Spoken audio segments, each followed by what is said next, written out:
ayat yang saya dapat dalam Alkitab kemudian yang menggiring saya atau mengajak saya untuk masuk Islam. Saya jelaskan satu persatu. Saya belum pernah belajar Al-Quran loh.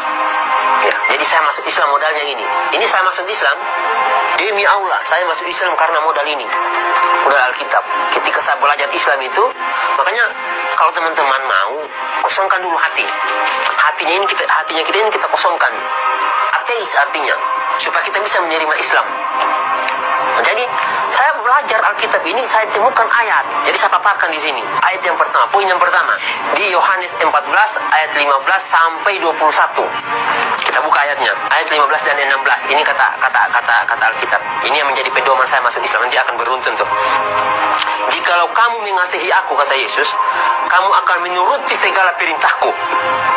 Ini kata Yesus ini. Jika kamu mengasihi Yesus, makanya saya ingin mengasihi Yesus. Saya ingin sayang kepada Yesus. Makanya kata Yesus kepada umatnya, jika kamu mengasihi aku, kamu akan menuruti segala perintahku. Aku akan minta kepada Bapa, dan ia akan memberikan kepadamu seorang penolong yang lain, penolong yang lain, orang yang Yesus maksud, supaya ia menyertai kamu selama-lamanya. Jadi kata Yesus, jika kamu mengasihi aku, kamu akan menuruti segala perintahku, dan aku akan meminta kepada Bapa, dan ia akan memberikan kepadamu seorang penolong yang lain supaya ia menyertai kamu selama-lamanya. Ini dalil yang pertama, seorang penolong. Oke, kita lihat siapa penolong itu. Nah, ini yang harus kita pahami dulu. Siapa penolong yang akan menolong kita selama-lamanya? Saudara, ini saya jelaskan sebenarnya apa yang ada di dalam Yohanes 14 ayat 15 sampai 17. Jikalau kamu mengasihi aku, kamu akan menuruti segala perintahku. Ini adalah perkataan Yesus. Jadi segala perintah yang disampaikan oleh Yesus sebenarnya adalah perintah Allah sendiri. Jadi kita harus menurutinya karena kita mengasihi Allah. Itu tidak ada perdebatan dan saya setuju sekali. Dan yang ayat ke-16, aku akan meminta kepada Bapa, dan ia akan memberikan kepadamu seorang penolong yang lain supaya menyertai kamu selama-lamanya.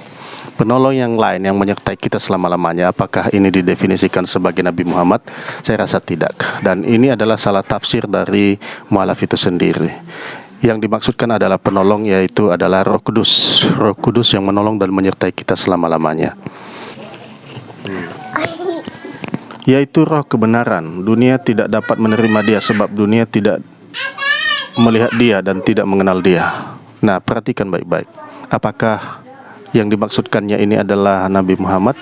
Sedangkan Nabi Muhammad adalah manusia yang terkenal dan dapat dilihat. Sedangkan yang dimaksud di ayat Alkitab ini adalah Roh Kudus. Roh Kudus itu tidak dapat diterima oleh dunia. Sebab kalau memang dunia itu menerima Roh Kudus, maka ia akan percaya bahwa Yesus itu adalah juru selamat. Nah, disambung, tetapi kamu mengenal dia sebab ia menyertai kamu dan akan diam di dalam kamu.